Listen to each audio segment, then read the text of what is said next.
Hi, it's 2:08, June 30, and today I'm going to let you take a peek on what's inside my go bag. What's a go bag? It's actually a bag that you can readily take with you if you have to evacuate during an emergency or during a disaster like earthquake or flooding. Okay? Kasi kanina or kahapon, I was sent a text message by the NDRRMC and the NTC. You probably received one too, right? It's a message that encourages everybody to participate in the National Simultaneous Earthquake Drill. The thing is, I received it 8, but I wasn't able to read it until 4 in the afternoon, so absent ako. So, did you participate in that drill? I hope so. It is actually good to know that the different government agencies are working hand in hand in promoting activities or drills like this. Kasi when the big one comes, or any other disaster, this will probably save a lot of lives. So, I will encourage you, if hindi kayo busy, to join. Diba? This will probably be not the last. Marami pa yan. So, kung nasa bahay ka lang, sabihan mo rin yung kids mo, yung family members mo to join. Hindi yung saka pa lang kayo mangangapa pagka andyan na yung disaster. Right? Dito papasok kung ang importance ng go bag. So, here's my go bag. Here. It's actually an old bag. Hindi siya waterproof. Water resist medyo. Pero, you don't have to spend on a waterproof bag. You can waterproof your bag using plastic bags. Diba? Balutin mo lang yung mga kailangan mong balutin para hindi mabasa. And then, wala. Waterproof. So, itong sa akin, it's water resist. Kung ulan-ulan lang, kaya yan. Pero kung lulusong ka sa baha, tatawid ka ng ilog, hindi. Diba? Okay, so let's see what's inside. So, the first item inside my bag is a 2-in-1 solar LED lantern and flashlight. Kailangan to. Maganda to kasi solar. So you charge it pagka may araw pa and then you can use it at night. Meron akong resealable bags, iba-ibang sizes to. Okay. So, kung kailangan mong i-waterproof yung mga gamit mo, like matches, gagamit mo to. And for storage, meron akong tissue papers. Okay. Meron akong tools. Meron akong isa pang flashlight. Battery operated. And then, ito, medical kit. Okay, hindi mawawala yung para kay Gucci.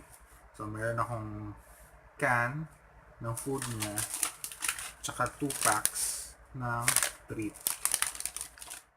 What's inside the medical kit? Meron akong tape. Meron akong band-aid. Meron akong cotton. Meron akong dust masks. Ayan.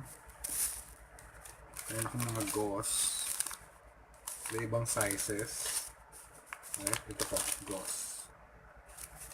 Meron akong antiseptic for wounds. And then, meron akong hydrogen peroxide, alcohol, gauze bandage, again alcohol, petroleum jelly. Importante, wipes. Cotton ulit. It's actually second bag of cotton. Off lotion. Yan. Bag for hygiene. So, meron akong shampoo, scissors, toothbrush, soap, safety goggles. Who knows, diba? Baka kailanganin.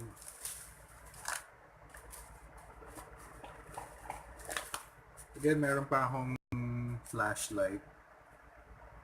Another flashlight. Ano to yung hand press. Hindi niya kailangan ng battery. Ipipress mo lang siya ng ipipress. Magla-light siya. Of course, garbage bag. Diba kanina sabi ko sa inyo, you can waterproof your bag.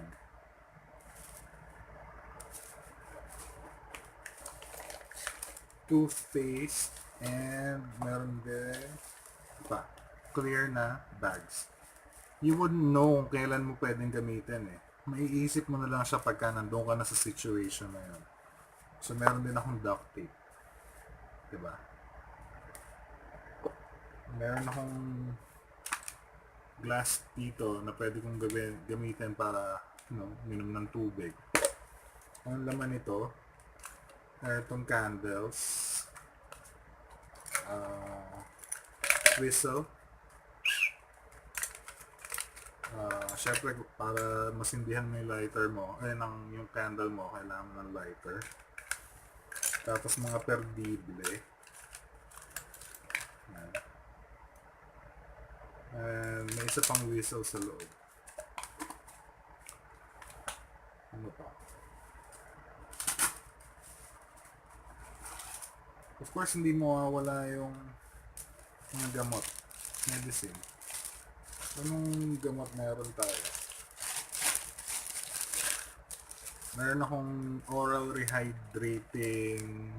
rehydration salts. Diba? Mga importante yan. Meron akong Buscopan, meron akong paracetamol. Of course, if you're taking your maintenance medicine, huwag nyo kakalimutang maglagay together with the medicine. Or ihiwalay nyo para madaling hanapin. Tapos, kung kaya pa, yung mga documents nyo, like birth certificates, passports, kasama nyo na din. Kahit photocopy, birth certificate, yung registration ni Gucci, importante yan eh. If you have a transistor radio, yung may AM, maglagay din kayo sa go bag nyo nun para updated kayo. Kasi most probably,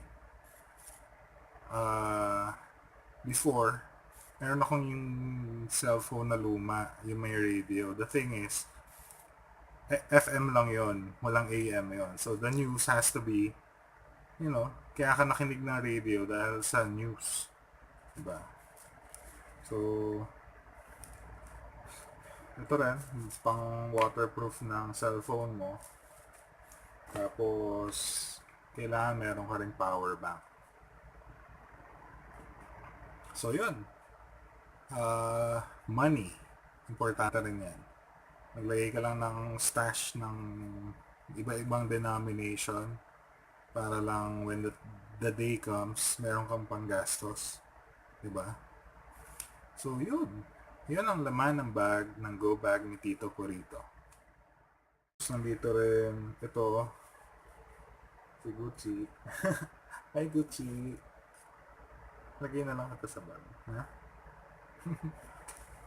Joke lang. As you can see, yung laman ng Go Bag ko are everyday items. Diba? Nothing fancy.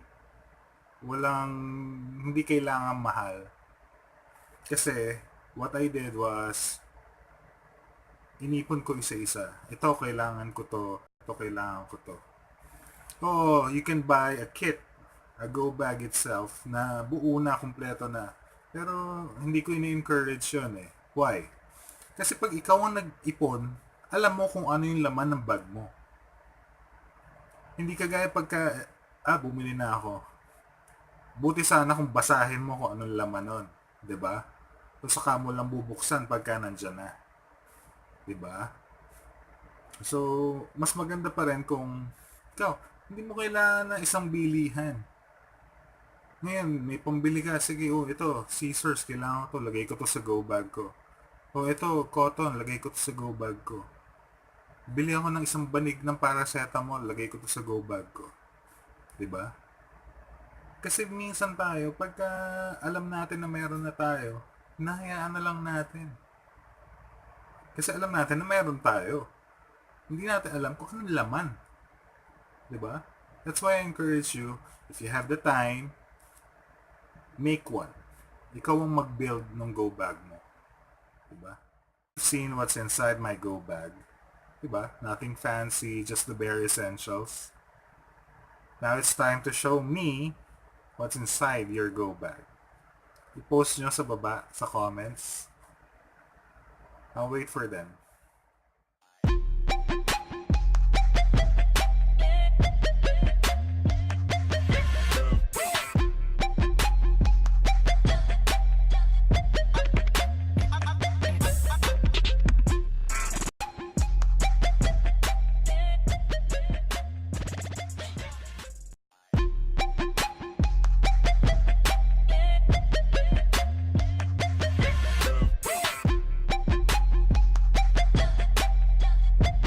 If you'd like to see more videos like this, please like my Facebook page at Tito Poorito. Yun na rin yung YouTube channel ko, Tito Poorito. And then, if you have questions or suggestions, post them in the comments below.